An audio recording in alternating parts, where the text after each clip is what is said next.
Hello बच्चों, चलिए आज की क्लास को स्टार्ट करते हैं। इस क्लास में हम लोग पीछे पढ़ चुके हैं पदार्थ किसे कहते हैं। चैप्टर का नाम है हमारे आसपास के पदार्थ और ये तीसरा वीडियो है। आगे देखिए, प्रश्नोत्तर दिया हुआ है। सबसे पहला प्रश्न है, निम्नलिखित में से कौन से पदार्थ हैं? कुर्सी, वायु, स्नेह, गंध, घृणा, बादाम, विचार, शीत और शीतल पेय, इत्र की सुगंध। इतना दिया हुआ है। तो जो स्थान घेरता है और तथा जिसमें द्रव्यमान होता है उसे पदार्थ कहते हैं। तो कुर्सी स्थान घेरता है, कुर्सी पदार्थ हो गया। हवा, हवा में भी द्रव्यमान होता है, ये भी स्थान घेरता है, हवा या वायु, ये भी पदार्थ हो गया। स्नेह, स्नेह स्थान नहीं घेरता है, स्नेह मतलब प्रेम, यह पदार्थ नहीं है। गंध, गंध भी पदार्थ नहीं है।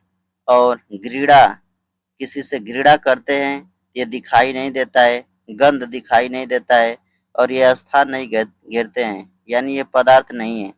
बादाम, बादाम पदार्थ है। विचार, सोचना विचारना, ये पदार्थ नहीं है। शीत का मतलब अगर कोई चीज शीतल है, ठंडी है, तो वह पदार्थ है नहीं। यानी कोई वस्तु पदार्थ हो सकती है लेकिन ठंडा गर्म पदार्थ नहीं है। ऐसे ही, और इसमें क्या दिया हुआ है, शीतल पेय, शीतल पेय का मतलब जो पीने योग्य हो और जो ठंडा हो, जैसे ठंडा पानी हो तो ठंडा पानी पदार्थ होगा। और इत्र की सुगंध, सुगंध या गंध ये पदार्थ नहीं है। तो पदार्थ में बस इतना लिख सकते हैं, कुर्सी, वायु, बादाम, शीतल, शीतल पेय, ये सब पदार्थ हैं। अगला प्रश्न है, निम्नलिखित प्रेक्षण के कारण बताइए। गर्मा गर्म खाने की गंध कई किलोमीटर दूर से ही आपके पास पहुंच जाती है, लेकिन ठंडे खाने की महक आपके पास नहीं पहुंच पाती है, यानी उसके पास जाना पड़ता है। तो इसका उत्तर कैसे लिखें?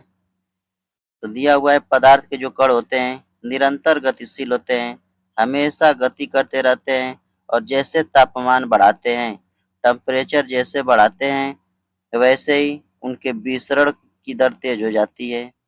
और विसरण की दर तेज होने का मतलब क्या है? कोई कण है वह विसरित हो रहा है, फैल रहा है, तो कह सकते हैं कि तेजी से फैलती हैं टेम्परेचर बढ़ाने पर। और यही कारण है कि गर्मा-गर्म खाने की जो गंध होती है कई किलोमीटर तक चली जाती है, लेकिन जब ठंडे खाने की जो महक होती है उसके लिए पास जाना पड़ता है, क्योंकि ताप घटने पर विसरण की दर कम हो जाती है। अगला देखें, स्विमिंग पूल में गोताखोर पानी को काट जाता है, इससे पदार्थ का कौन सा गुण प्रेक्षित होता है?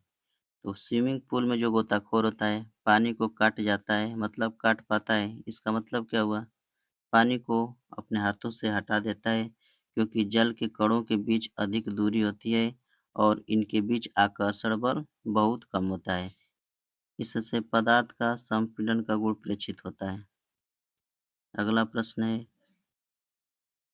पदार्थ के कणों की क्या विशेषताएं होती है? तो लिख सकते हैं, पदार्थ के कणों की निम्नलिखित विशेषताएं हैं।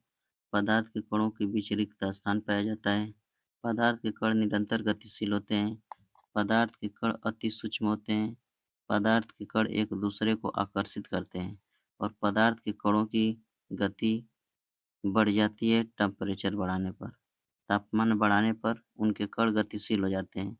पदार्थ के कण एक दूसरे को आकर्षित करते हैं। पदार्थ के कण छोटे-छोटे होते हैं। पदार्थ के कण हमेशा गति करते रहते हैं। पदार्थ के कणों के बीच में रिक्त स्थान पाया जाता है।